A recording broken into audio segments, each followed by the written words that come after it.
خطرہ تو ہر جگہ ہے بیٹی، یہ لوگ جو ہمارے ساتھ ہیں انہیں دیکھتے ہی گولی مار دینے کا حکم ہے۔ وہ تسلی امیز لہجے میں بولا، خطرہ ہر جگہ پر ہوتا ہے، انسان تقدیر سے نہیں بھاگ سکتا، سب کا اللہ وارث ہوتا ہے پیاری۔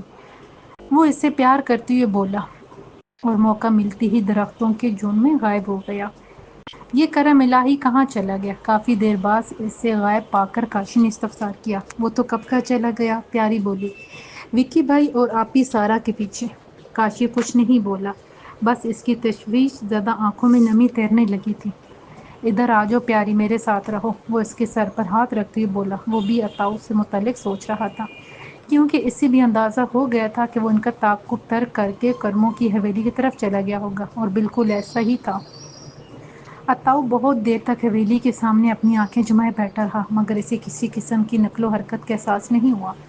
چنانچہ اس نے ایک رسک لینے کا فیصلہ کیا اور دبے پاؤں حویلی کی جانب بڑھنے لگا۔ خشک پتے اس کے پیروں تلے آ کر بھرپور احتجاج کر رہے تھے۔ وہ انہیں نظر انداز کرتا ہوا لکڑی کی گیٹ کے سامنے رک گیا۔ اندر مستقل خاموشی تھی، تاہم کبھی کبھی کسی گائے بھینس کی آوازیں سنائی دے جاتی تھیں۔ اس نے آہستگی سے نیم وہاں گیٹ کو دھکیلا اور اندر جھانک کر دیکھا۔ اس کی توقع کے مطابق وہاں کوئی ذی نفس موجود نہیں تھا۔ عطاؤ ڈاکو سے دھوکا، وہ بھی یقینی سے بڑبڑایا، کہاں بھاگ کر جاؤ گے کرمو؟ وہ الٹے پاؤں واپس آ کر ایک درخت کے نیچے بیٹھ گیا۔ اسی طرح نہ جانے کتنا وقت گزر گیا۔ اس کے خیال کے مطابق اب یہاں رکنا بھی سود تھا۔ تھوڑی ہی دیر میں اسے اپنے قبیلے کے متعدد افراد آتے دکھائی دیے۔ صورتحال سے آگاہ ہوتے ہی وہ فوراً حویلی میں گھس گئے، اور پھر کرموں کے حویلی سے آگ کے شعلے اٹھنے لگے تھے۔ تاہم آگ لگانے سے پہلے انہوں نے مال مویشیوں پر قبضہ کر لیا تھا۔ وہ انہیں ہانکتے ہوئے عطاؤ ڈاکو کے ساتھ ٹبے کے راستوں پر گامزن ہو چکے تھے۔ یہ وہ ہولناک راستے تھے جہاں موت بھی آنے سے کتراتی تھی، مگر کچھ دل جلے ایسے بھی ہوتے ہیں جو موت کی آنکھوں میں آنکھیں ڈال دیتے ہیں۔ عطاؤ اس بات سے باخبر تھا کہ وہ لوگ ٹبے کی جانب روانہ ہو چکے ہیں۔ نہ جانے کیوں اس سے ان کے متوقع انجام کا خیال آتے ہی خوف محسوس ہونے لگا تھا۔ ٹبے سے کچھ میلوں کے فاصلے پر کرمو، شہروز، وکی اور اکبر موت کی آنکھوں میں جھانکنے جا رہے تھے۔ یہ ایک طویل، گھٹن اور صبر آزما راستہ تھا۔ قدم قدم پر کہیں جنگلی درندے اور کہیں سارنگ کے کرندے گھات لگائے بیٹھے تھے۔ چنانچہ احتیاطی تدابیر کے طور پر وہ متبادل راستہ اختیار کرتے ہوئے چلے جا رہے تھے۔ شہروز کے پاس سنائپر گن، وکی کے پاس پستول، جبکہ اکبر کے ہاتھ میں 2 مار رائفل تھی۔ چہروں پر تناؤ اور اعصابی دباؤ کے ساتھ نہ جانے وہ کتنا سفر طے کر چکے تھے۔ کچھ ہی دیر میں شام کے منجلے سائے پھیلنے لگے۔ اب چار سو اندھیرے اور ایک وحشت ناک خاموشی کا تسلسل تھا۔ دور کہیں غراتے ہوئے بھیڑیے قریبی جنگل میں اپنی موجودگی کا احساس دلا رہے تھے، مگر وہ عمومی طور پر مستعمل راستے سے اجتناب کرتے ہوئے آگے بڑھ رہے تھے۔ میں یہاں سے علیحدہ ہو رہا ہوں، اس سے کسی مشکل صورت میں ہم ایک دوسرے کی مدد کر پائیں گے، وکی نے کہا۔ یہ ٹھیک رہے گا، شہروز نے تائیدی انداز میں سر ہلاتے ہوئے کہا۔ تم اکبر کو اپنے ساتھ رکھو، یہ سب راستے جانتا ہے، وکی نے کہا اور ان سے الگ ہو گیا۔ ایک لحاظ سے یہ ایک مناسب حکمت عملی تھی۔ کسی مشکل صورتحال میں وہ ایک دوسرے کی مدد کو پہنچ سکتے تھے۔ تا دیر یہ ہولناک اور اعصاب شکن مسافت جاری رہی۔ کم و بیش مزید 1 گھنٹے کے بعد قبیلے کے آثار نظر آنے لگے۔ اب ہمیں زیادہ محتاط رہنے کی ضرورت ہے، شہروز نے سرگوشی کی۔ ہمارے پاس یہ 2 مار رائفل ہیں، اس میں نائٹ ویژن کی سہولت بھی موجود ہے۔ آپ سوچ کیا رہے ہیں شہروز بھائی؟ اکبر نے استفسار کیا۔ مالک اور سارنگ کو نشانہ بنانے کا سوچ رہا ہوں۔ جیسے ہی وہ دونوں ختم، سمجھو ہمارا کام بھی ختم۔ آپ نے تو سارنگ کو دیکھا بھی نہیں، اس نے کہا۔ مجھے کرموں نے اس کا حلیہ بتا دیا تھا۔ باقی اگر ہم سارا کے خیمے تک پہنچنے میں کامیاب ہو گئے تو کوئی مسئلہ نہیں ہوگا۔ میرا مقصد باگا مائی کو یرغمال بنانا ہے۔ ہاں، اگر وہ ہمارے قبضے میں آ گئی تو یوں سمجھیں کہ ہم ہی قبیلے کے سردار ہیں، اکبر بولا۔ مگر اس حقیقت اور خدشے کو بھی ذہن میں رکھو کہ یہ ایک انتہائی خطرناک کام ہے، اس نے اکبر کو ممکنہ خطرے سے آگاہ کرتے ہوئے کہا۔ وہ کچھ نہیں بولا، البتہ اس کے چہرے پر خوف کے باوجود دبا دبا جوش بھی نظر آ رہا تھا۔ تھوڑی دیر میں وہ زمین کے کشادہ سینے پر بکھرے ہوئے خیموں کو دیکھ رہے تھے۔ ان کے عقب میں درختوں کا ایک مختصر سا جھنڈ تھا۔ وہ انہی درختوں کی آڑ میں بیٹھ گئے، اور یہی ان کی غلطی تھی۔ ان درختوں کے جھنڈ میں سارنگ کے خطرناک وحشیوں کا مورچہ تھا۔ بلا شبہ وہ گھات لگائے انہی کے منتظر تھے۔ رات کافی ہو چکی تھی۔ آسمان پر ستاروں کے جھرمٹ میں چاند کی چمکتی ہوئی نگاہیں گویا ان کی نشاندہی کر رہی تھیں۔ دفتن رات کے پرہول سناٹے میں ایک خطرناک آواز گونجی، تم دونوں ہم چاروں طرف سے گھر چکے ہو، اپنے ہتھیار پھینکو اور زمین پر لیٹ جاؤ۔ یقیناً یہ متوقع صورتحال تھی، مگر وہ اتنی جلدی اس کی توقع نہیں کر رہے تھے۔ ان دونوں کے رونگٹے کھڑے ہو گئے۔ شیروز نے عقل مندی کا مظاہرہ کیا اور اپنی رائفل ایک طرف پھینکی، جبکہ اکبر نے ایک حکیمانہ فیصلہ کیا تھا۔ اس نے بنا سوچے سمجھے اپنی رائفل کا رخ جھنڈ کی طرف کر دیا۔ اس سے پہلے کہ وہ گولی چلاتا، ایک دھماکہ ہوا اور سرسراتی ہوئی گولی اس کی پیشانی میں گھس کر ٹھنڈی ہو گئی۔ وہ چیخنے چلانے کی حسرت اپنے دل میں لیے ملک عدم روانہ ہو گیا۔ یہ سب کچھ آنن فانن ہوا تھا۔ چشم زدن میں شہروز کو متعدد اسلحہ بردار چاروں طرف سے گھیر چکے تھے۔ وہ 20 کے لگ بھگ افراد تھے۔ کچھ ہی دیر بعد وہ اسے بری طرح مارتے گھسیٹتے ہوئے قید خانے کی طرف لے جا رہے تھے۔ وہ بری طرح پھنس گیا تھا۔ اس سے اپنے زندہ بچ جانے کا 1% بھی امکان نہیں تھا۔ وکی نے بروقت کوئی امدادی کارروائی نہیں کی تھی۔ یقیناً وہ ان سے کافی دور تھا، یا پھر 20 عدد وحشیوں کے مقابل تنہا آ جانا عقل مندی نہیں تھی۔ شیروز کو متوقع موت کے پنجرے میں پہنچا دیا گیا تھا۔ وہ لوگ شور مچاتے کہکے لگاتے ہوئے وہاں سے چلے گئے۔ سردی رگِ جاں میں اتر رہی تھی۔ وہ پنجرے میں بیٹھ کر موجودہ صورتحال سے نمٹنے پر غور کرتا رہا، مگر کوئی صورتحال نظر نہیں آ رہی تھی۔ اس نے خود کو حالات کے دھارے پر چھوڑا اور اپنی آنکھیں بند کر لیں۔ کافی دیر بعد اس نے آنکھیں کھول کر دیکھا۔ اب اچھا خاصا دن نکل چکا تھا۔ سردی کی میٹھی میٹھی دھوپ اس کے جسم کو حرارت دینے لگی تھی۔ آس پاس کے پنجروں میں بھی اسے متعدد قیدیوں کے مدغوق اور زخموں سے چور چہرے نظر آ رہے تھے۔ کافی وقت گزر گیا، پھر اچانک ایک طوفان بدتمیزی برپا ہو گیا۔ اسے اپنی آنکھوں پر یقین نہیں آ رہا تھا۔ متعدد وحشیوں نے کرموں کو پکڑ رکھا تھا اور اسے مارتے پیٹتے گھسیٹتے ہوئے لے کر آ رہے تھے۔ یہ دشمن ہے، ہمارے قبیلے پر حملہ کرنے آیا تھا، ایک بدنما شخص نے گویا اعلان کیا، اور سب اس کے ساتھ کہکے لگانے لگے۔ کرموں کی خوفزدہ نگاہیں شیروز پر جمی تھیں، اور وہ بے یقینی کے انداز میں سر ہلا رہا تھا۔ وہ اسے بھی ایک پنجرے میں ڈال کر وہاں سے چلے گئے، تاہم کچھ سپاہی وہیں پہرا دے رہے تھے۔ ان میں اتاؤ ڈاکو بھی تھا۔ کہا تھا نا، وہ شیروز کے پنجرے کے پاس آ کر ہولے بولا، یہاں صرف آنے کا راستہ ہے، جانے کا نہیں۔ وحشی درندے ہو تم لوگ، وہ چیخ نما آواز میں بولا، اس میں میری تو کوئی غلطی نہیں ہے، تم نے خود یہاں کر اپنی موت کو دعوت دی ہے۔ اس نے کہا اور گھورتا ہوا وہاں سے چلا گیا۔ پھر نہ جانے کتنا وقت گزر گیا۔ سورج آسمان کے وسط سے اپنی زوال کی جانب گامزن ہو گیا، مگر اس جانب سوائے پہرےداروں کے کوئی نہیں آیا۔ کم و بیش 3 گھنٹوں بعد ہانپتا کانپتا اتاؤ اس کے پنجرے کے قریب آیا اور سرگوشی نما آواز میں بولا، سارا سے میری بات ہو گئی ہے، میں تمہاری اور اس کی مدد کروں گا، بس کوشش کرنا کہ سارنگ کے قہر سے بچ جاؤ۔ اپنی بات کا جواب سنے بغیر ہی وہ بجلی کی سی تیزی سے غائب ہو گیا۔ نیم بے ہوش کرمو پنجرے میں اوندے منہ پڑا تھا۔ بلا شبہ اس نے جذبات میں آ کر بہت بڑی غلطی کر دی تھی۔ تھوڑی دیر میں اپنے حواریوں کے جھرمٹ میں سے سارنگ اپنی جانب آتا ہوا دکھائی دیا۔ کچھ دیر بعد وہ پنجرے کے سامنے آ کر اسے گھورتے ہوئے بولا، تم نے یہاں آ کر بہت بڑی غلطی کر دی ہے، اب دیکھنا میں تمہاری کھال کیسے اتارتا ہوں۔ میں صرف سارا کو لینے آیا ہوں، اور دیکھ لینا میں اسے اپنے ساتھ لے کر ہی جاؤں گا۔ وہ اس کی خونی آنکھوں میں آنکھیں ڈال کر بولا، مگر اس سے پہلے سردار پر قاتلانہ حملے کے جرم میں تمہیں اور کرموں کو پھانسی پر لٹکا دوں گا۔ وہ گھرا کر بولا، ہم نے کسی پر قاتلانہ حملہ نہیں کیا۔ وہ دھیمی لہجے میں بولا، ہم صرف یہاں سارا کو لینے آئے ہیں۔ اس دوران ایک آدمی نے پنجرہ کھول کر اسے باہر نکال دیا۔ دوسرے پنجرے سے ایک اور آدمی کرموں کو نکال رہا تھا۔ اسے لینے آنا تھا تو بھیجا ہی کیوں تھا؟ وہ چنگاڑ کر بولا، اب وہ اس قبیلے کی بہو اور عزت ہے، وہ کسی کی بھی بہو نہیں ہے اور نہ ہی اس سے بھیجا تھا، یہ وحشی لوگ اسے اٹھا کر لائے ہیں۔ اس نے کہا اور اسی لمحے وحشی اس پر ٹوٹ پڑے۔ انہوں نے اسے روئی کی طرح دوں کر رکھ دیا تھا۔ تمہارے ہوش ٹھکانے آ جائیں تو تھوڑی دیر کے لیے ہی صحیح اپنی غلطی پر ضرور پچھتانا۔ وہ پھنکار کر بولا، غلطی میں نے نہیں تم لوگوں نے کی ہے۔ وہ بمشکل بولا، اس کے ہونٹ اور چہرہ بری طرح زخمی ہو چکا تھا۔ اگر مرد ہو تو میرے ہاتھ کھول کر مجھ سے لڑ کر دیکھو، بزدل شیطان۔ شہروز کی بات نے اسے آنکھ بگولا کر دیا اور وہ جانوروں کی طرح اسے پیٹنے لگا۔ پھر کچھ دیر بعد ہانپتے ہوئے بولا، ابھی تمہارے سامنے کرموں کو پھانسی دیتا ہوں، اس کے بعد تمہاری باری ہے۔ زندگی موت صرف اللہ کے ہاتھ میں ہے، تم کون ہوتے ہو یہ فیصلہ کرنے والے؟ اس نے پر یقین لہجے میں کہا، اچھا یہ بات ہے، تو چلو میں تمہیں ابھی دکھاتا ہوں۔ وہ اسے بالوں سے پکڑ کر گھسیٹتا ہوا باسی گھاٹ کی طرف بڑھنے لگا۔ لے آؤ کرموں کو، اس نے بلند آواز میں کہا۔ نیم بے ہوش کرموں کو فوراً تختے دار پر پہنچا دیا گیا۔ اسے چھوڑ دو شیطان، یہ بے قصور ہے، شیروز چلا کر بولا۔ اس نے بھاگ کر پھانسی گھاٹ پر جانے کی کوشش کی مگر وحشیوں نے اسے بری طرح جکڑ رکھا تھا۔ یہ بے قصور ہے تو پھر یہاں کیا کر رہا ہے، جبکہ ہم اس کی بیٹی کو بھی اس کے حوالے کر آئے تھے؟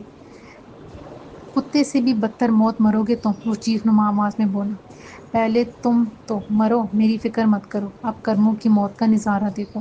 اس نے اپنے آدمی کو اشارہ کیا۔ اس نے نیم بے ہوش کرموں کے گلے میں پھندا ڈالا اور اسے لٹکا دیا۔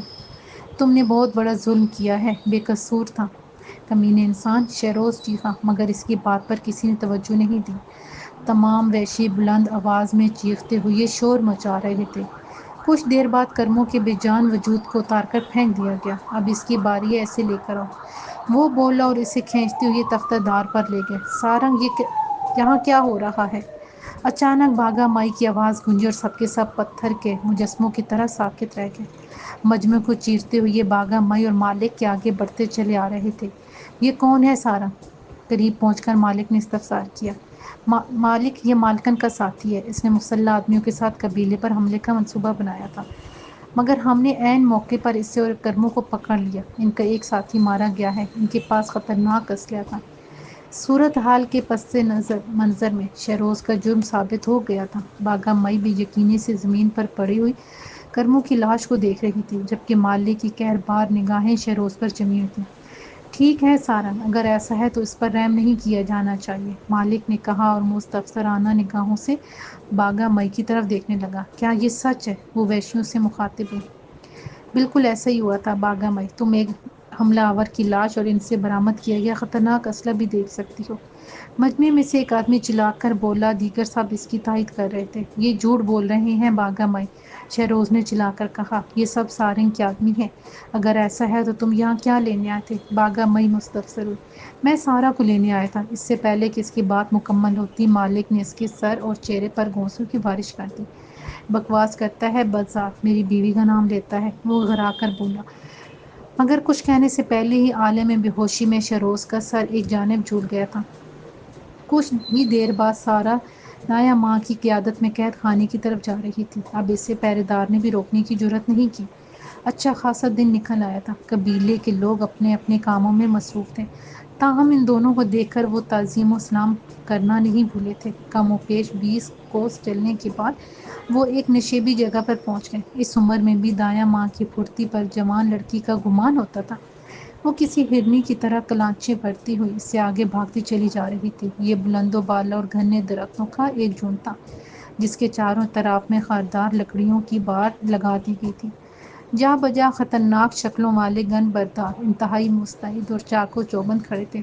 انہیں دیکھتے ہی وہ عقیدت و احترام سے راستہ دینے لگے تھے۔ وہ دونوں کسی کی جانب متوجہ ہوئے بغیر آگے بڑھتی رہیں۔ ان کے سامنے مضبوط لکڑیوں اور بڑی بڑی کیلوں کی مدد سے تیار کیے پنجرے تھے۔ ان کی تعداد کم و بیش 20 کے لگ بھگ تھی۔ یہ قبیلے کے کاریگروں کی تیار کردہ مضبوط اور ناقابل تسخیر پنجرے تھے۔ ان کی لمبائی کم اور چوڑائی ایک صحت مند آدمی کی جسامت کے برابر تھی۔ ان میں کوئی پورے قد سے کھڑا نہیں ہو سکتا تھا، ورنہ دوسری صورت میں پنجرے کی چھت پر لگی ہوئی نوکدار سلاخیں اس کے سر میں پیوست ہو جانے کا احتمال تھا۔ مذکورہ پنجروں میں سے متعدد کے اندر انتہائی زخمی اور جاں بحلب قیدی ایڑیاں رگڑ رہے تھے۔ وہ ایک ایک پنجرے کو غور سے دیکھتی ہوئی آگے بڑھتی رہی۔ ایسے پنجرے عمومی طور پر خونخوار جانوروں اور گٹیری کتوں کے لیے ہوتے ہیں۔ پہلے پنجرے سے آخری تک اسے کسی میں بھی شیروز نظر نہیں آیا تھا۔ تم ان پنجروں کی طرف دھیان مت دو، وہ اسے پھانسی گھاٹ پر لے گئے ہوں گے، ایسے قیدیوں کو زیادہ مہلت نہیں دی جاتی۔ اس نے آگے چلتے ہوئے دایاں ماں بولی۔ وہ اسے مار دیں گے، وہ بڑبڑائی۔ دعا کرو کہ ابھی اسے پھانسی نہ دی گئی ہو، اس نے کہا اور اپنی رفتار مزید تیز کر دی۔ سارا اس کی رفتار اور طویل عمر کے باوجود چاق و چوبند ہونے پر کافی حیران تھی، مگر یہ وقت حیران ہونے کا نہیں تھا۔ اگر وہ سوچتی رہ جاتی تو دایاں ماں اس کی نظروں سے اوجھل ہو جاتی، چنانچہ وہ اس کے عقب میں تیزی سے بھاگنے لگی۔ گھاس زدہ زمین پر جنگلی جڑی بوٹیاں، خودرو جھاڑیاں اور بلند و میانہ قامت درختوں کی بھرمار تھی۔ اگر اسے کچھ ہو گیا تو کیا تم سب کچھ باگا مائی اور مالک کو بتا دو گی؟ اچانک دایاں مائی نے پیچھے مڑ کر دیکھے بغیر استفسار کیا۔ میں اس قبیلے کو عبرت کا نشانہ بنا دوں گی، اس نے برملا کہہ دیا۔ دایاں ماں یکدم ٹھٹک کر رکی اور اس کی جانب مڑ کر دیکھتے ہوئے یہ بولی، مجھے معلوم ہے، مگر میں نے بھی کسی کو نہیں بتایا کہ تم ہی سرخ آندھی ہو۔ دایاں ماں، وقت آنے پر میں سرخ طوفان بھی بن جاؤں گی، وہ رکے بغیر بولی۔ اسے اس بات پر حیرت نہیں ہوتی، وہ ایک تعلیم یافتہ اور مہذب لڑکی تھی۔ ضعیف الاعتقادی اور اندھی تقلید اس کے مزاج میں قطعاً نہیں تھی۔ میں پاگل نہیں ہوں جو تمہاری ہر بات پر آنکھیں بند کر کے یقین کر لوں، اس نے دایاں ماں کو عقب سے گھورتے ہوئے سوچا۔ اسی لمحے دایاں ماں ایک جھٹکے سے روک گئی اور گردن گھما کر اسے گھورنے لگی، پھر بولی، لڑکی، میں نے 5 سال کی عمر میں یہ علم سیکھنا شروع کیا تھا اور 112 سال سے یہی کام کر رہی ہوں۔ مجھے معلوم ہے تم پاگل نہیں ہو اور نہ ہی آنکھیں بند کر کے میری باتوں پر یقین کرو گی، مگر اس قبیلے اور سارنگ سے اگر کوئی تمہیں بچا سکتا ہے تو وہ صرف میں ہوں۔ سارا شدید حیرت اور بے یقینی سے اس پر اسرار بڑھیا کی جانب دیکھنے لگی۔ وہ سوچ بھی نہیں سکتی تھی کہ وہ اس کی سوچ بھی پڑھ لے گی۔ اس خاطر خواہ ندامت ہوئی، تاہم اس نے خود کو سنبھالتے ہوئے کہا، میرا مطلب یہ ہرگز نہیں تھا۔ میں ایک تہذیب یافتہ معاشرے سے آئی ہوں، ایسی باتیں قبول کرنے میں مجھے وقت لگ سکتا ہے۔ وہ نہ تہذیب یافتہ معاشرہ، وہ قدم اٹھاتے ہوئے بولی، وہی معاشرہ جہاں بیٹی باپ کو قتل کر دیتی ہے۔ وہ ایک دم ساکت رہ گئی۔ اس کے سان و گمان میں بھی نہیں تھا کہ دایاں ماں اس کی زندگی کے سب سے بڑے اور نازک راز سے بھی واقف ہو سکتی ہے۔ وہ کچھ نہیں بولی۔ صحیح معنوں میں بڑھیا نے اس کی بولتی بند کر دی تھی۔ سچ ہی تو کہہ رہی ہوں، تہذیب یافتہ معاشرے میں اب صرف معاشرہ ہی رہ گیا ہے، تہذیب گئی جہنم میں۔ مگر شاید اس بڑھیا نے مجھے طعنہ دیا ہے، وہ پھر سے سوچنے لگی۔ میں نے کوئی طعنہ نہیں دیا پیاری لڑکی، دایاں ماں نرمی سے بولی، اپنے ذہن کو مت تھکاؤ اور اپنے قدم تیز کرو، ورنہ دوسری بار اپنی محبت سے ہاتھ دھو بیٹھو گی۔ اب اسے حیرت نہیں ہوئی، وہ جانتی تھی کہ پر اسرار بڑھیا سب کچھ جانتی ہے۔ دایاں ماں، تم بہت خطرناک ہو، اس نے کہا اور وہ کہکہ لگا کر لمبے لمبے ڈگ اٹھانے لگی۔ اب ان کے کانوں میں شور و غل کی آوازیں آنے لگی تھیں۔ ابھی زندہ ہے وہ، دایاں ماں بولی، اسے بچا لو دایاں ماں، اس نے التجا آمیز لہجے میں کہا اور پر اسرار بڑھیا نے اس کا ہاتھ پکڑ لیا۔ تھوڑی ہی دیر میں سارا اور دایاں ماں ایک چٹیل میدان میں پہنچ گئی تھیں، جہاں درخت کاٹ کر زمین ہموار کر کے طراف میں بڑے تنے گاڑ کر ان کے سام مضبوط رسی سے باندھ دیے گئے تھے۔ ہر سو طوفان بدتمیزی برپا تھا۔ وحشیوں کے جمع غفیر میں وہ کچھ بھی نہیں دیکھ پا رہی تھی۔ اسی لمحے نہ جانے کہاں سے اتاؤ ڈاکو چھلانگ کر ان کے سامنے آ گرا اور اٹھتی ہوئی عجلت میں بولا، دایاں ماں، تم یہاں کیا کر رہی ہو مالکن کے ساتھ؟ تم اندھے تو نہیں ہو گئے؟ وہ خفگی سے بولی۔ نہیں دایاں ماں، میں تم دونوں کو دیکھ رہا ہوں، وہ بولا۔ پیچھے ہٹو، ہمیں پہلے ہی بہت دیر ہو گئی ہے، وہ اسے دھکا دیتی ہوئی بولی۔ تم نے بہت دیر کر دی ہے دایاں ماں، وہ زمین سے اٹھتے ہوئے بولا۔ کرموں کو پھانسی دے دی گئی ہے اور اب دوسرے کی باری ہے۔ کرموں کو؟ ہاں، اسے آج صبح پکڑا ہے سارنگ کے آدمیوں نے، وہ قدرے افسردگی سے بولی۔ جلدی کرو کہیں دیر نہ ہو جائے، سارا چلاتی ہوئی بولی۔ اسے کرموں کی موت کا بہت دکھ ہو رہا تھا، مگر اب شہروز کی فکر تھی، وہ اسے کسی صورت بھی کھونا نہیں چاہتی تھی۔ وہ دایاں ماں کے ساتھ بھاگتی ہوئی وحشیوں کے جمع غفیر میں پہنچ گئی۔ میدان میں ایک طرف 2 لمبے ستون گاڑ کر اس پر پھانسی کا پھندا باندھا ہوا تھا۔ باگھا مئی اور مالکن تماشائیوں کے پاس کھڑا گویا لطف اندوز ہو رہے تھے۔ لہو میں تر دریدہ بدن شہروز کو رسیوں میں جکڑ کر چبوترے پر لایا جا رہا تھا۔ بلا شبہ اس پر بہت تشدد کیا گیا تھا، وہ نیم بے ہوشی کی حالت میں جھول رہا تھا۔ سارنگ اس سے سر کے بالوں سے پکڑ کر گھسیٹتا ہوا پھانسی کے پھندے کے عین قریب پہنچ گیا تھا، جبکہ کرموں کی لاش زمین پر پڑی نظر آ رہی تھی۔ وہ مر کر بھی اپنے تحیر زدہ کھلی آنکھوں سے مجمع کو دیکھ رہا تھا۔ جلدی کرو سارنگ، اسے بھی لٹکا دو، مالک نے چیخ نما آواز میں کہا اور وہ بری طرح پرجوش ہو گیا۔ تاہم باگھا مائی کے چہرے پر ناگواری کے تاثرات واضح نظر آ رہے تھے۔ بپھرے ہوئے وحشیوں نے بندوقیں اور کلہاڑیاں بلند کر کے شور مچانا شروع کر دیا تھا۔ اسی لمحے سارا نے ایک زوردار کھونسا شہروز کے منہ پر مارا اور غرا کر بولا، سارنگ کے ہوتے ہوئے کوئی اس قبیلے کو نقصان نہیں پہنچا سکتا، یہ مالک اور باگھا مائی کو مارنے آیا تھا۔ سارا کے ضبط کے بندھن ٹوٹ چکے تھے۔ اس نے ایک جھٹکے سے اس کی طرف جانے کی کوشش کی، مگر یک دم دایاں ماں نے مضبوطی سے اس کا ہاتھ پکڑ لیا اور اپنی گرجدار آواز میں بولی، رک جاؤ۔ ہر متحرک وجود پلک جھپکنے کی دیر میں ساکت و جامد ہو گیا۔ آوازوں کا شور، چیخ و پکار اور پرجوش نعرے رک گئے تھے، جیسے سب کو سانپ سونگھ گیا ہو۔ مالک اور باگھا مائی کی متحیر نگاہیں اس پر جم کر رہ گئی تھیں۔ سارنگ خونخوار آنکھوں سے اسے گھورتے ہوئے بولا، تم اس لڑکی کے ساتھ یہاں کیوں آئی ہو دایا ماں؟ تم سب پاگل ہو گئے ہو، وہ چبوترے پر چڑھتی ہوئی بولی۔ اس نے بددستور سارا کا ہاتھ تھام رکھا تھا۔ اور باگا مئی، تم بھی ان کی باتوں میں آ گئی، کم از کم مجھ سے تو پوچھ لیا ہوتا۔ دایا ماں، یہ مجھے اور مالک کو مارنے آیا تھا، باگا مئی بولی۔ یہ کسی کو مارنے نہیں، مجھے بچانے آیا تھا، سارا نے دایا ماں سے اپنا ہاتھ چھڑاتے ہوئے چیخ کر کہا۔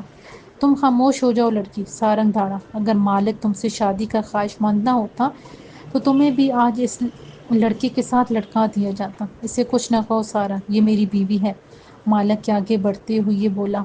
جو کام کر رہے ہو وہ ختم کرو، اگر بیوی ہے تو اسے خیمے تک محدود رہنا چاہیے، وہ بولا اور شہروز کی گردن میں پھندا ڈالنے لگا۔ میں کہتی ہوں رک جاؤ سارنگ، ورنہ ابھی اور اسی وقت سب کچھ تباہ و برباد ہو جائے گا۔ دایا ماں پھر سے بولی۔ تھوڑی دیر رک جاؤ سارنگ، ہمیں دایا ماں سے بات کرنے دو، مالک نے کہا تو وہ فوراً اپنی جگہ پر رک گیا۔ دایا ماں، تم کیوں آئی ہو؟ باگا مائی اسے ایک طرف لے کر جا کر بولی۔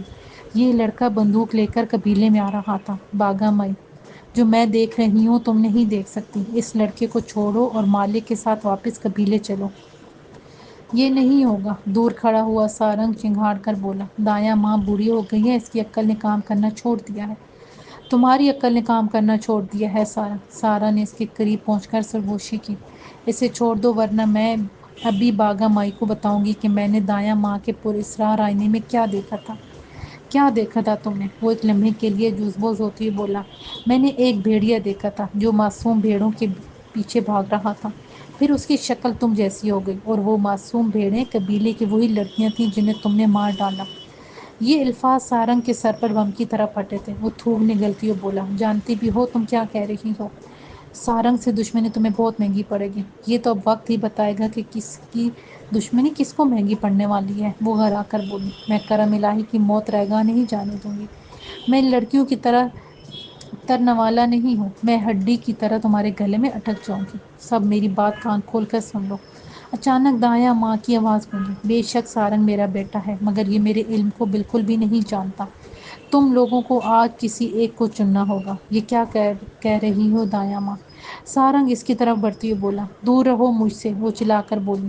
تمہاری حماقتیں ایک دن قبیلے کو برباد کر دیں گی۔ آج یہ لوگ تمہیں اپنا مسیحا مانیں گے یا مجھے؟ اگر یہ تمہیں چنتے ہیں تو میں بھی ابھی اور اسی وقت قبیلہ چھوڑ کر چلی جاؤں گی، اور اگر یہ مجھے چنتے ہیں تو تمہیں اسی وقت یہاں سے جانا ہوگا۔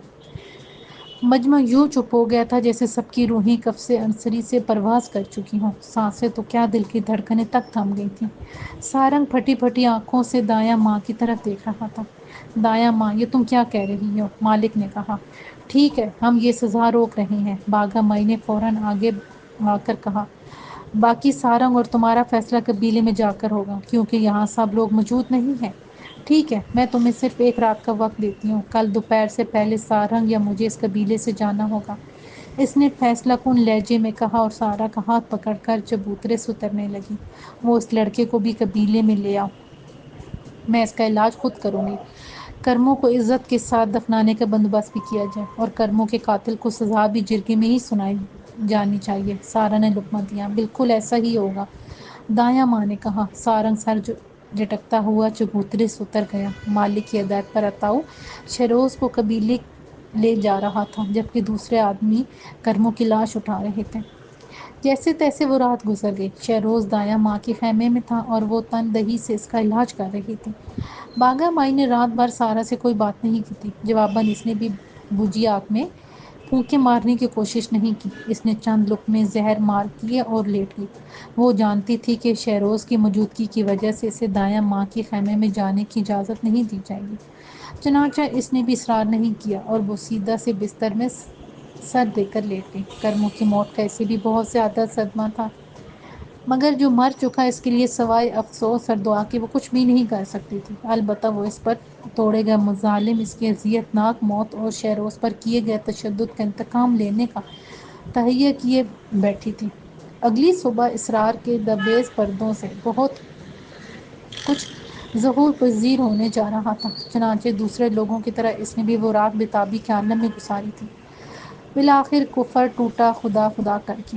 نئی صبح کی روشنی خیموں پر بلا تفریق پھیلتی چلی گئی۔ سارا کی آنکھیں کھلیں تو حسب معمول باغا مئی بستر پر موجود نہیں تھی۔ اس نے بڑے سے برتن میں رکھے ہوئے ٹھنڈے پانی سے ہاتھ منہ دھویا اور دوبارہ بستر میں گھس گئی۔ اسی لمحے خیمے کے پردے سے بالی اندر داخل ہو گئی، نہ جانے کیوں۔ اسے دیکھ کر وہ قدرے مطمئن ہو گئی تھی۔ میں تمہیں کل سے ڈھونڈ رہی ہوں، سارا اسے دیکھتی اٹھ کر بیٹھتے ہوئے بولی۔ کہاں غائب تھی تم؟ میں تو یہی تھی، میں نے کہاں جانا ہے؟ اس نے کندھے اچکا کر خود کو مطمئن ظاہر کرنے کی ناکام کوشش کرتے ہوئے کہا۔ کیا بات ہے، تم کچھ پریشان لگ رہی ہو، اس نے استفسار کیا۔ یہاں کوئی ایک بھی شخص ایسا ہے جو تمہیں خوش نظر آتا ہو؟ وہ باغا مائی کے بستر پر بیٹھتی ہوئی بولی۔ ٹھیک کہہ رہی ہو، اس نے اختصار سے کام لیتے ہوئے کہا۔ مجھے کیوں ڈھونڈ رہی تھی؟ اس نے استفسار کیا۔ جواباً اس نے دایاں ماں کے خیمے میں موجود پر اسرار آئینے والی ساری بات بتا دی۔ بالی کے چہرے پر ایک رنگ سا آ کر گزر گیا، تاہم اس نے فوراً ہی خود کو سنبھال لیا اور دوپٹے کا پلو مروڑتے ہوئے بولی۔ میں اس وقت وہیں سے آ رہی ہوں، میں نے بھی وہی سب کچھ دیکھا جو تم نے دیکھا تھا۔ تو تم نے بتا دیا دایاں ماں کو؟ ہاں، کیونکہ میں اس کے سامنے جھوٹ نہیں بول سکتی۔ مگر میں نے بھی تو اسے سب کچھ بتا دیا تھا، وہ بولی۔ وہ تمہاری بتائی ہوئی باتوں کی تصدیق کرنا چاہتی تھی، اسی لیے ہر بات کرید کرید کر پوچھ رہی تھی۔ اس سے آج کے فیصلے پر کوئی فرق پڑے گا؟ اس نے متجسس انداز میں پوچھا۔ بہت زیادہ، مگر مجھے پورے قبیلے کے سامنے گواہی دینی ہوگی۔ کیا دایاں ماں چاہتی ہے کہ یہ بات سب کو معلوم ہو جائے؟ وہ یہ تو نہیں چاہتی، اس لیے اس نے مجھے تمہارے پاس بھیجا ہے، اس نے رازداری سے کہا ہے۔ اگر تم زبان باندھ رکھو گی تو وہ شہروز کو بچا لے گی اور سارنگ کو قبیلہ در بدر کر دے گی، اس نے سرگوشی کی۔ اور اگر میں ایسا نہ کروں تو پھر میری گواہی کو صحیح سمجھا جائے گا، اور تم نے کیا سوچا ہے؟ میں اس درندے کو ہرگز نہیں بچاؤں گی، اس نے اٹل انداز میں کہا۔ کیوں؟ کیونکہ وہ ایک درندہ ہے۔ مگر تمہیں اس سے کیا خطرہ ہے؟ تم تو باغا مائی کی بیٹی اور مالکن کی بہن ہو، وہ بولی۔ مجھ سے پہلے بھی مرنے والی لڑکیوں میں سے ایک مالکن کی بہن تھی، اس درندے نے اسے بھی نہیں چھوڑا، تو اس سے کوئی کچھ کہتا کیوں نہیں ہے؟ کیونکہ کسی کے پاس کوئی ثبوت نہیں ہے۔ اگر باغا مائی اور مالک کو بھی بھنک بھی پڑ گئی کہ اس سارے خونی کھیل کے پیچھے سارنگ ہے، تو فوراً اس کی گردن کاٹ دیں گے۔ اس کی آواز لرزنے لگی تھی۔ اوہ، تو اسی لیے دایاں ماں اپنے بیٹے کو بچانا چاہ رہی ہے، وہ بڑبڑاتی ہوئی بولی۔ وہ سارنگ کو نہیں، قبیلے کو بچانا چاہتی ہے۔ وہ کیسے؟ کیونکہ تمام سپاہی سارنگ کے تابع ہیں، اگر اسے سزا دی گئی تو سپاہی مالک اور باغا مئی کو مار کر قبیلے پر قبضہ کر لیں گے، اس نے بتایا۔ یہ سب تو وہ بھی کر سکتے ہیں، سارا نے کہا۔ ابھی ان کے پاس کوئی جواز نہیں ہے، قبیلے کے لوگ ان کی اطاعت نہیں کریں گے، خانہ جنگی چھڑ جائیں گی۔ تمہیں کس سے ہمدردی ہے؟ ظاہر ہے مالک اور باغا مئی سے، وہ جلتی سے بولی۔ کیوں؟ کیونکہ وہ میری ماں اور بھائی ہیں، اس نے نگاہیں چراتے ہوئے کہا۔ مگر ایسا نہیں ہے، ہے نا؟ ایسا ہی ہے، وہ اٹھتے ہوئے بولی۔ بیٹھ جاؤ بالی، وہ نرمی سے بولی۔ مجھے عطاؤ ڈاکو نے سب کچھ بتا دیا ہے۔ کہ کیا کیا بتایا ہے اس میں؟ وہ ہکلانے لگی۔ جھوٹ بولتا ہے وہ۔ تو پھر سچ کیا ہے، تم بتاؤ، اس نے پر اسرار لہجے میں کہا، اور وہ نظریں جھکا کر سوچنے لگی۔ جو کچھ عطاؤ نے کہا ہے اگر وہ سچ ہے تو پھر ایک ہی کشتی کے سوار ہیں۔ میں لے جاؤں گی تمہیں اپنے ساتھ شہر۔ سارا کے نرم اور ہمدردانہ لہجے نے اس کو متذبذب کر دیا تھا۔ مگر یہ ممکن ہی نہیں ہے۔ اس نے پھر سے اٹھنے کی کوشش کی۔ اچھا، میں چلتی ہوں۔ شہروز کیسا ہے؟ سارا نے استفسار کیا۔ وہ رکتے ہوئے یہ بولی۔ کچھ بہتر ہے، دایاں ماں پوری توجہ سے اس کا علاج کر رہی ہے، مگر اسے کسی دوسری جگہ پر منتقل کر دیا گیا ہے۔ مجھے اس پر اسرار عورت کی سمجھ نہیں آ رہی۔ وہ ایک اچھی اور نرم دل عورت ہے، وہ بولی۔ آج دوپہر کے بعد جرگہ بیٹھے گا، تیار ہو جاؤ، میں ناشتہ لے کر آتی ہوں۔ آملیٹ بنا لیتی ہو؟ سارا نے ایک دم سوال کیا۔ ہاں بالکل۔ وہ اپنی بات مکمل کیے بغیر ایک دم چپ ہو گئی، پھر فوراً سے بولی۔ وہ کیا ہوتا ہے؟ کچھ نہیں، تم جاؤ، سارا زیر لب مسکراتی ہوئی بولی۔ کیا کرو گی میرے بارے جان کر؟ وہ دوبارہ بیٹھ گئی۔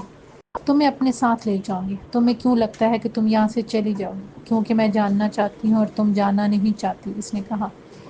میں وقتاً جانا نہیں چاہتی، بالی افسردگی سے بولی، کیونکہ میں جہاں سے آئی ہوں اب وہاں میرا کوئی نہیں ہے۔ میں ہوں نا، سارا اپنائیت سے بولی اور اس کی آنکھیں دھندلی ہونے لگیں۔ میں تمہارے لیے جو کر سکتی تھی وہ کر چکی ہوں۔ بالی اٹھ کر کھڑی ہو گئی۔ میں نے پر اسرار آئینے میں دیکھا تھا کہ تم قبیلے پر سرخ بارش کی طرح برس رہی ہو، مگر میں نے اسے نہیں بتایا۔ مگر یہ بات تو دایاں ماں پہلے سے جانتی ہے، مالک اور باغا مائی تو نہیں جانتے نا، اور نہ ہی سارا۔ وہ اسے حیران و پریشان چھوڑ کر خیمے سے نکل گئی۔ اس کے جانے کے بعد وہ تا دیر اسی کے خیالوں میں الجھی رہی۔ اب شک کی کوئی گنجائش نہیں رہی تھی کہ وہ باغا مائی کی بیٹی نہیں ہے۔ اس نے اسے زیادہ کریدنا مناسب نہیں سمجھا۔ اسے اندازہ ہو گیا تھا کہ وقت آنے پر وہ اسے خود ہی سب کچھ بتا دے گی، اور وہ اس لمحے کی بے چینی سے منتظر تھی۔ پھر اسے باغا مائی کی غیر موجودگی کھٹکنے لگی۔ یہ سب کچھ جاننے کے باوجود کہ وہ قبیلے کی نگران اور سردار کی ماں تھی، اس کے سر پر بہت ساری ذمہ داریاں تھیں۔ کئی حوالوں سے آج کا دن ویسے بھی خطرناک اور مصروف گزرنے والا تھا۔ باری جلدی آنے کا کہہ گئی تھی مگر وہ نہیں آئی۔ البتہ کچھ ہی دیر بعد اتاؤ آ گیا تھا۔ مالکن، ایک اچھی خبر ہے، اندر داخل ہوتی بولا۔ وہ لمبی نال والی رائفل چوری ہو گئی ہے۔ وہ سمجھ گئی کہ وہ اس کی سنائپر گن کی بابت کہہ رہا ہے۔ تو یہ خوشخبری کیسے ہو گئی؟ کیونکہ وہ سارنگ کے خیمے میں تھی اور وہ سب سے پوچھ تاچھ کرتا پھر رہا ہے۔ اس کے خیال میں قبیلے کے اندر کوئی دشمن کا خیر خواہ موجود ہے، اور یہ سچ بھی ہے۔ وہ اسے معنی خیز نظروں سے دیکھتی ہوئی بولی۔ مگر وہ رائفل میں نے چوری نہیں کی، اس نے پر اعتماد لہجے میں کہا۔ اگر ایسا ہے تو پھر یہ واقعی خوشخبری ہے، اس نے کہا۔ مالکن، تم جانتی ہو یہ کام کس نے کیا ہے؟ وہ رازداری سے مستفسر ہوا۔ نہیں، میں نہیں جانتی، وہ بولی، اور اسی لمحے اس کے دماغ میں جھماکہ سا ہوا۔ وکی!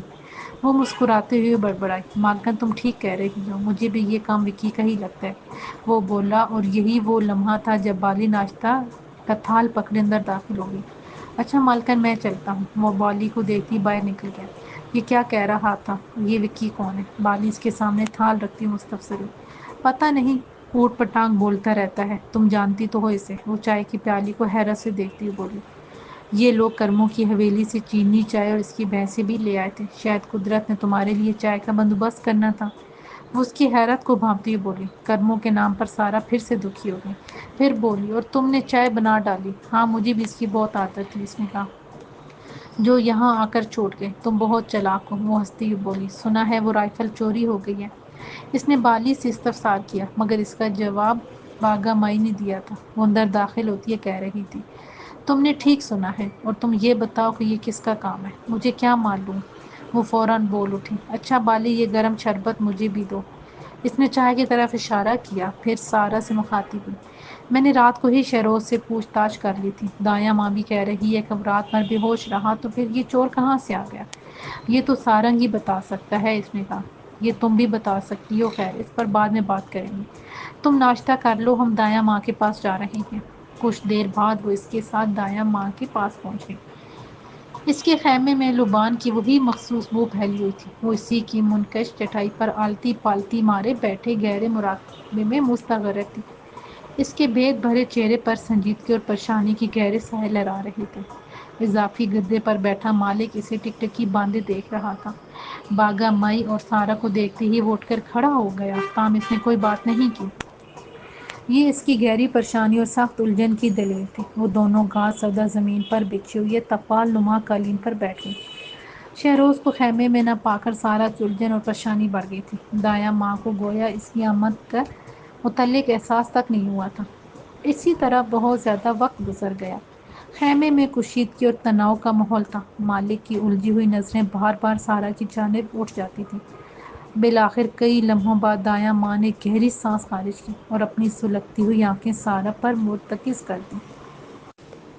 وقت بہت کم رہ گیا ہے لڑکی، وہ بلا تمہید بولی۔ آج کے جرگے میں تمہاری ہر مناسب بات جو قبیلے کے حق میں ہوگی، اسے اہمیت دی جائے گی۔ مگر اس سے میرا کیا فائدہ ہوگا؟ اس نے برملا پوچھا۔ کیا یہ فائدہ کم ہوگا کہ تمہارے پیچھے آنے والے کو سزا نہیں دی جائے گی؟ دایاں ماں نے کہا۔ اور مجھے، وہ بولی۔ اب تم کیا چاہتی ہو؟ باغا مائی بول پڑی۔ اگر یہاں کوئی مصنف ہے تو میں انصاف چاہتی ہوں۔ کیا ناانصافی ہوئی تمہارے ساتھ؟ مالک بولا۔ تمہاری شادی قبیلے کے سردار سے ہوگی، کیا یہ کافی نہیں ہے؟ کرموں کی موت کے ساتھ وہ معاہدہ بھی ٹوٹ چکا ہے، سارا دبنگ انداز میں بولی۔ تم لوگوں نے ایک بے گناہ کو پھانسی دی ہے، میں اس کا قصاص بھی لوں گی۔ کیا فضول باتیں کر رہی ہو؟ مالک غصہ ہوتے ہوئے بولا۔ لڑکی ٹھیک کہہ رہی ہے مالک، میرے حساب میں کرموں بے گناہ اور مظلوم آیا ہے، چنانچہ انصاف لڑکی کا حق ہے، دایاں ماں بولی۔ مگر دایاں ماں، ایسا کرنے سے سارنگ مشتعل ہو جائے گا، مالک نے خدشہ ظاہر کیا۔ تم اگر سارنگ سے اسی طرح ڈرتے رہو گے تو ایک دن وہ قبیلے پر قبضہ کر لے گا، سارا نے کہا۔ میں کسی سے نہیں ڈرتا، اس کے خیمے میں چوری ہوئی اور وہ پہلے ہی تلملایا ہوا پھر رہا ہے۔ اب اگر ایسا کیا گیا تو اس کے سپاہی بغاوت کر دیں گے۔ یہ ٹھیک کہہ رہا ہے دایاں ماں، باغا مائی نے اس کی تائید کرتے ہوئے کہا، جو اپنے ہی خیمے کی حفاظت نہیں کر سکا وہ قبیلے کا کیا حشر کرے گا؟ دایاں ماں بڑبڑاتی ہوئی بولی، تو پھر کس جرگے اور فیصلے کی ضرورت نہیں رہی؟ سارا نے اپنی لہجے میں کہا، جرگہ ہو کر رہے گا اور باغی کے آتے ہی شروع ہو جائے گا۔ باگا مائی بولی، باغی؟ سارا اسے مستفسرانہ نگاہوں سے دیکھنے لگی۔ ہاں، اس کا نام باغ سردار ہے، سب اسے باغی کہہ کر بلاتے ہیں، وہ پڑوسی قبیلے کا سردار اور میرا بڑا بھائی ہے۔ باگا مائی بتانے لگی، وہ صرف اور صرف سچ اور انصاف پسند کرتا ہے۔ تو پھر ٹھیک ہے، میں اپنے مطالبات باغی کے سامنے رکھوں گی۔ سارا بولی، ٹھیک ہے، مجھے بھی باغی پر بھروسہ ہے۔ دایاں ماں نے مطمئن لہجے میں کہا، مگر سارنگ اس کا کوئی فیصلہ نہیں مانے گا۔ مالک نے خدشہ ظاہر کیا، کیوں نہیں مانے گا؟ باگا مئی غصہ ہو گئی، نہیں مانے گا تو قبیلے سے نکال دیا جائے گا۔ وہ تو اسے دونوں صورتوں میں نکلنا ہوگا۔ دایاں ماں بولی، یا پھر میں نکل جاؤں گی، میں اپنی ہر بات پر اب بھی قائم ہوں۔ دایاں ماں، اگر وہ قبیلے سے نکل گیا تو ہمارے لیے بہت بڑا خطرہ بن جائے گا۔ مالک کے لہجے میں تشویش در آئی، وہ تو اب بھی بہت بڑا خطرہ ہے۔ سارا بولی، تم چپ رہو۔ مالک بنا کر بولا، اگر یہاں تمہیں کوئی اہمیت دی جا رہی ہے تو وہ صرف دایاں ماں کی وجہ سے، ورنہ تمہیں مجرموں سے تعاون کے جرم میں سزا بھی دی جا سکتی تھی۔ جیسے کرموں کو پھانسی دے دی۔ اس کے لہجے میں استحضاء در آیا، میں تمہارے انصاف کی داد دیتی ہوں، اسی لیے اسے پھانسی دے دی گئی کہ وہ مجرم نہیں تھا۔ اب مجھے بھی پھانسی دے دو کہ جو مجرم نہیں تھا میں اس کی ساتھی ہوں۔ لڑکی ہمارے پہنچنے سے پہلے ہی اسے پھانسی دے دی گئی تھی۔ باگا مئی برہمی سے بولی، مگر ہم شہروز کی سزا کے حق میں نہیں تھے، اسی لیے اس کی گردن ٹوٹنے کا تماشا دیکھ رہے تھے۔ وہ کہے بغیر نہ رہ سکی، اگر دایاں ماں بر وقت نہ پہنچتی تو اسے بھی لٹکا دیا جاتا، اور اس وقت بھی خدا جانے وہ کہاں ہے۔ وہ جہاں بھی ہے محفوظ ہے۔ اس مرتبہ دایاں ماں بولی، میرے خیمے میں اس پر حملہ بھی ہو سکتا تھا، ہم نے اسے خفیہ مقام پر رکھا ہوا ہے۔ یہ سن کر اسے طمانینت محسوس ہونے لگی۔ دایاں ماں کے لیے اس کی آنکھوں میں احترام اور تشکر کے احساسات در آئے تھے۔ مالک کی الجھی ہوئی نگاہ اس کے چہرے پر جمی ہوئی تھی، جبکہ باگا مائی اور دایاں ماں گہری سوچ میں غرقاب نظر آ رہی تھی۔ اب تم لوگ جاؤ اور باغی کا انتظار کرو۔ کچھ لمحے بعد دایاں ماں نے کہا، جرگہ اپنے وقت کے عین مطابق ہوگا اور میں بھی اپنی بات پر قائم ہوں۔ قبیلے میں ہم دونوں میں سے ایک ہی رہے گا۔ میں باغی کے قبیلے میں چلی جاؤں گی۔ تم کہیں نہیں جاؤ گی دایاں ماں۔ باگا مئی نے اس کا ہاتھ پکڑتے ہوئے یہ کہا، باغی کو اور کیا چاہیے؟ وہ تو کب سے چاہتا ہے کہ تم اس کے قبیلے میں چلی جاؤ۔ تو پھر سارنگ کو جانا ہوگا۔ اس کا لہجہ نفرت سے بھرپور تھا۔ دایاں ماں، وہ یہاں سے چلا گیا تو قبیلے کو نقصان پہنچے گا۔ مالک نے پھر سے وہی خدشہ دہرایا، اگر تمہیں باغی پر بھروسہ ہے تو پریشان ہونے کی ضرورت نہیں، ہمارے تمام سپاہی اسے پسند کرتے ہیں جبکہ وہ سارنگ سے ڈرتے ہیں۔ دایاں ماں کی اس بات سے باگا مئی اور مالک کے چہرے پر قدرے طمانینت نظر آنے لگی تھی۔ تھوڑی دیر بعد وہ تینوں خیمے سے نکلنے کے لیے دروازے کی طرف بڑھنے لگے۔ تم رک جاؤ سارا، دایاں ماں نے پہلی مرتبہ اس سے نام سے پکارا تھا، مجھے تم سے بات کرنی ہے۔ سارن فوراً رک گئی، جبکہ باگا مئی اور مالک ایک دوسرے کو دیکھتے ہوئے باہر نکل گئے۔ اب مجھے تم یہ بتاؤ کہ رائفل کس نے چوری کی ہے؟ دایاں ماں مستفسر، وکی نے، اس نے بلا تامل کہہ دیا۔ یہ وہی لڑکا ہے نا جو اس دن حویلی کے باہر درخت کے نیچے تم سے بات کر رہا تھا؟ ہاں۔ دایاں ماں، مگر میں یقین سے نہیں کہہ سکتی کہ یہ کام اس نے کیا ہے۔ خیر، جس نے بھی سارنگ ایسے درندے کے خیمے میں گھس کر رائفل چرائی ہے، بلا شبہ وہ بہت بہادر یا پھر بے وقوف ہے۔ اس نے گہری سنجیدگی سے کہا، میں نے سنا ہے وہ رائفل بہت خطرناک ہے، دور سے بھی بندہ مار دیتی ہے۔ رائفل نہیں مارتی دایاں ماں، بندے کو بندہ ہی مارتا ہے۔ تم ٹھیک کہہ رہی ہو، مجھے آج خطرے کی بو آ رہی ہے، کچھ اچھا نہیں ہونے والا۔ وہ بولی، بو آ رہی ہے یا تم نے کچھ دیکھا ہے؟ سارا اسے سوچتی ہوئی نظروں سے دیکھنے لگی۔ اس کی کھنڈر آنکھوں میں جیسے موت رقص کر رہی تھی، اس کے جھریوں بھرے چہرے پر وحشت ناچنے لگی تھی۔ کئی لمحوں بعد وہ بولی تو اس کی آواز میں لرزش تھی، میں نے کہا تھا نا کہ تم ہی سرخ آندھی ہو۔ میں نے آج قبیلے کو اسی آندھی میں گھرا ہوا دیکھا ہے۔ تم اگر کچھ کر سکتی ہو تو آنے والی آندھی کو روک دو۔ میں کیسے روک سکتی ہوں؟ تمہارے سوا کوئی بھی نہیں روک سکتا، وہ سنجیدگی سے بولی۔ مجھے کچھ واضح طور پر نظر نہیں آیا، مگر کچھ بہت برا ہونے والا ہے۔ تم سارنگ کو بچانا چاہتی ہو؟ نہیں، میں قبیلے کی سلامتی چاہتی ہوں۔ تو پھر میں بھی باغی کا انتظار کرتے ہیں۔ سارا نے اس کا ہاتھ پکڑ لیا۔ دایاں ماں، میں بھی قبیلے کی سلامتی چاہتی ہوں، مگر سرِ دست میں کچھ نہیں کر سکتی۔ کر سکتی ہو، جرگے میں اگر تم کرموں کے حق سے دستبردار ہو جاؤ تو سرخ آندھی ٹل جائے گی۔ حق سے یا خون ناک سے؟ وہ تلخی سے بولی۔ جو بھی سمجھ لو، اس نے مختصراً کہا۔ میں پیاری کے ساتھ ناانصافی نہیں کر سکتی، یہ قصاص اس کا حق ہے۔ ہم مشکل میں پڑ جائیں گے۔ دایاں ماں تم مجھ پر بھروسہ رکھو، میں کچھ نہیں ہونے دوں گی، وہ اسے یقین دلاتے ہوئے بولی۔ میں جانتی ہوں، میں نے تمہارے ستارے دیکھ لیے ہیں، اس نے واپس چٹائی پر بیٹھتے ہوئے کہا۔ شہروز کہاں ہے؟ اس نے اچانک استفسار کیا۔ وہ بھاگ گیا رات کے کسی پر، اس نے گویا انکشاف کیا، اور وہ یوں اچھلی جیسے اس نے کسی بچھو ڈنگ مارا ہو۔ مگر تم تو کہہ رہی تھی کہ وہ خفیہ مقام پر ہے۔ تو بھاگا مئی اور مالک کے سامنے اور کیا کہتی؟ اس کے لہجے میں بے بسی در آئی۔ سارا اب قدرے مطمئن نظر آنے لگی تھی۔ اگر شہروز فرار ہونے میں کامیاب ہو گیا تھا تو بلا شبہ یہ سارنگ کی بہت بڑی ناکامی اور سبکی تھی۔ من اس کے ذہن میں جماکا سا ہوا۔ ہو سکتا ہے رائفل شہروز نے چرائی ہو، اس نے سوچا۔ اسی لمحے دایاں ماں جلتی سے بولی، نہیں، شہروز صبح کے قریب فرار ہوا ہے، جبکہ اس سے پہلے رائفل چوری ہو چکی تھی۔ دایاں ماں، مجھے لگتا ہے تم ٹیلی پیٹھی جانتی ہو، وہ بولی۔ وہ کیا بلا ہے؟ اس نے استفسار کیا۔ کچھ نہیں، اب میں جا رہی ہوں، اس نے کہا اور تیزی سے نکل گئی۔ وہ تاؤ ڈاکو سے ملنا چاہتی تھی۔ اسے یقین کی حد تک شبہ تھا کہ اس نے وکی کے ساتھ تعاون کیا ہے۔ راستے پر پیچ و کھٹن اور دشوار گزارتے کالا جنگل جہاں قدم قدم پر موت گھات لگائے بیٹھی تھی۔ بھیڑیے، درندے، سانپ اور سب سے زیادہ خوفناک چیز گھور اندھیرا تھا۔ رات کے وقت تو ہاتھ کو ہاتھ سجائی نہیں دیتا تھا۔ وہ چاروں پرعزم اور پرجوش تھے، مگر پیاری دم بدم ہمت ہارتی چلی جا رہی تھی۔ ایک تو ویسے ہی دبلی پتلی اور نازک سی تھی، اوپر سے طویل اور ہولناک سفر نے اسے تھکا دیا تھا۔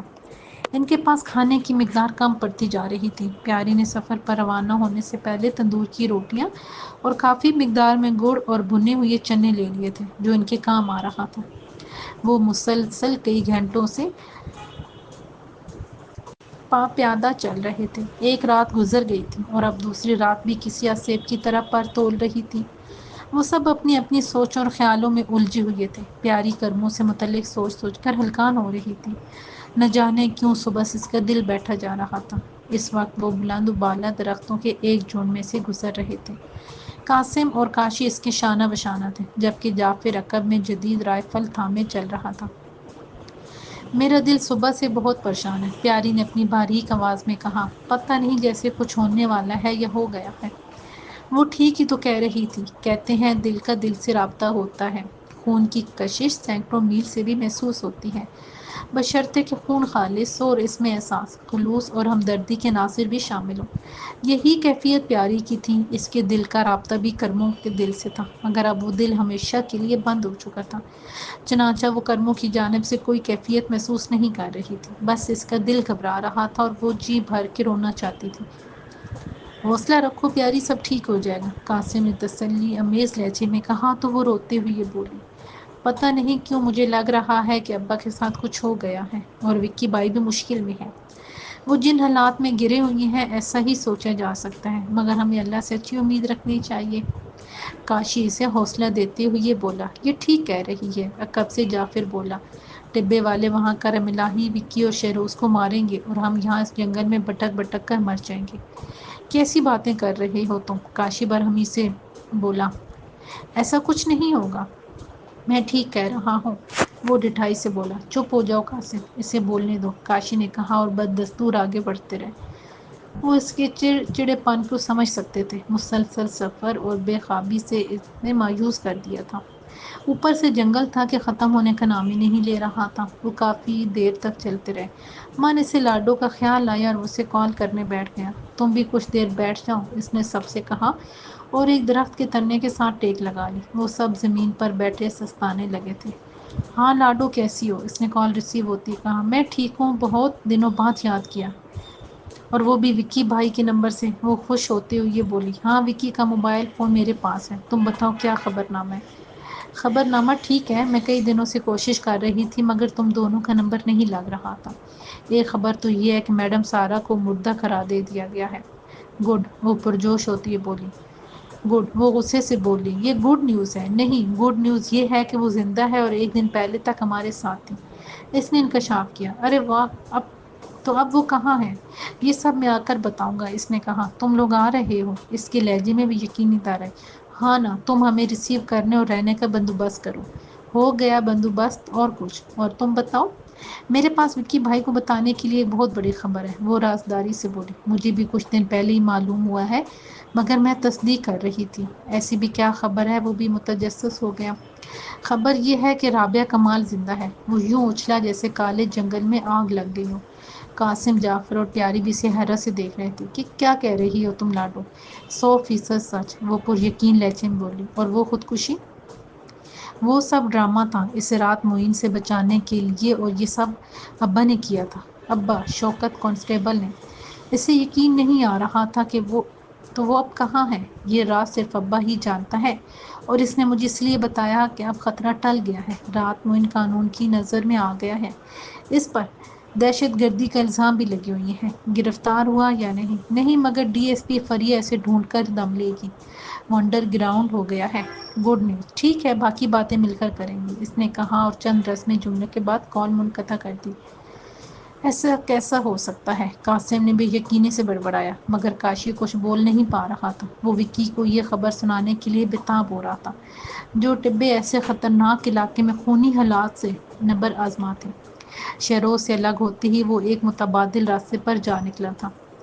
اس کا مقصد پس پردہ رہ کر اس کو برے حالات میں مدد فراہم کرنا تھا۔ چنانچہ وہ دبے پاؤں اس کے عقب میں راستے سے ہٹ کر چلتا رہا۔ یہ انتہائی دشوار گزار اور بے ترتیب راستے تھے۔ قدم قدم پر گڑھے اور بعض جگہوں پر کانٹے دار جھاڑیاں بھی تھیں۔ وہ معتاد روی سے آگے کی جانب بڑھتا رہا۔ رات اپنا بھرپور تسلط قائم کر چکی تھی۔ من رات کے سناٹے میں گولی چلنے کی آواز گونجی اور وہ ساکت ہو کر رہ گیا۔ گولی کچھ ہی فاصلے پر اس کی دائنی جانب میں چلائی گئی تھی۔ بلا شبہ یہ وہی راستہ تھا جس پر شہروز اور اکبر آگے بڑھ گئے تھے۔ اس نے معتاد روی کے ساتھ اپنی رفتار تیز کر دی۔ یہی وہ وقت تھا جب سارنگ کے آدمیوں نے اکبر کو مار کر شہروز کو پکڑ لیا تھا۔ اسے اندازہ کرنے میں دقت نہیں ہوئی کہ وہ ان 20 آدمیوں کا مقابلہ تنہا نہیں کر سکتا تھا، وہ بھی ایک پستول کے ساتھ۔ چنانچہ وہ مزید احتیاط سے ان کا تعاقب کرنے لگا۔ وہ شہروز کو مارتے پیٹتے اور گھسیٹتے ہوئے اپنے قبیلے کی بجائے کسی اور جگہ لے جا رہے تھے۔ اسی لمحے سارنگ کے آدمیوں میں سے ایک پیچھے مڑا اور تیزی سے چلتا ہوا ایک جھاڑی کے پاس بیٹھ گیا۔ یقیناً یہ انسانی حاجت کا نازک ترین لمحہ تھا۔ اس دوران دوسرے لوگ کافی آگے نکل گئے۔ وکی کے پاس یہی ایک موقع تھا۔ اس نے بھیڑیے کی طرح چست لگائی اور اس کے بیٹھنے سے پہلے ہی دبوچ کر دستوں پا کر دیا۔ اتفاق سے اس شخص کے پاس کوئی ہتھیار بھی نہیں تھا۔ آواز مت نکالنا، وکی نے غرا کر کہا اور پستول اس کی گردن پر رکھ دی۔ کون ہو تم اور کیا چاہتے ہو مجھ سے؟ وہ گھبرائے بغیر بولا۔ اس دوران وکی اسے کھینچتا ہوا ایک کھائی کے قریب لے آیا تھا۔ یہ لوگ اسے پکڑ کر کہاں لے گئے ہیں؟ اس نے استفسار کیا۔ قید خانے میں، وہ بولا۔ اور اس لڑکی کے ساتھ کیا کیا ہے تم لوگوں نے جسے کرموں کی حویلی سے لائے تھے؟ وہ ٹھیک ہے اور باغا مائی کے خیمے میں ہے، اس نے فوراً بتا دیا۔ شاید اسے اندازہ تھا کہ وکی کے لیے یہ سب معلومات بیکار ثابت ہوگی، وہ جلد یا بدیر پکڑا ہی جائے گا۔ وکی نے اس سے اپنے مطلب کی تمام معلومات حاصل کر لی اور اس سے بے لباس کرتے ہوئے بولا، اب تمہاری جگہ میں جاؤں گا قید خانے کی طرف اور تم آرام کرو گے۔ اس نے حد نظر تک گہری کھائی کی طرف دیکھا اور اس کے سر پر پستول کا دستہ مار کر نیچے پھینک دیا۔ اتنی اونچائی سے گر کر اس کے بچنے کا امکان صفر کے برابر بھی نہیں تھا۔ پھر وہ فوراً حرکت میں آ گیا۔ وقت نازک اور کم تھا۔ اس سے اندازہ ہو گیا تھا کہ اکبر مارا جا چکا ہے۔ اب اس نے ہر حال میں شہروز کو ان درندوں سے بچانا تھا۔ اس نے اپنے چہرے پر کیچڑ مل کر اسے نقاب میں چھپا لیا تھا۔ وحشی کے کھلے ڈولے اور بوسیدہ کپڑوں میں وہ بھی جیسا ایک وحشی ہی لگ رہا تھا۔ کچھ دیر بعد وہ خونی پنجروں والی جگہ کے قریب پہنچ گیا تھا۔ اس دوران شور و غل کرتے ہوئے یہ وحشی شہروز کو پنجرے میں ڈال چکے تھے، جبکہ چند پہرے دار انتہائی چوکس اور مستعد انداز میں کھڑے پہرا دے رہے تھے۔ اس کے ہاتھوں کھائی میں گرنے والا بھی ایک پہرے دار ہی تھا۔ وہ بلا جھجک آگے بڑھا اور ایک مناسب جگہ پر رک کر پہرا دینے لگا۔ اس نے شہروز سے ملنے یا بات کرنے کی کوشش نہیں کی، تاہم اس نے عطاؤ ڈاکو کو اس سے باتیں کرتے ہوئے دیکھ لیا تھا۔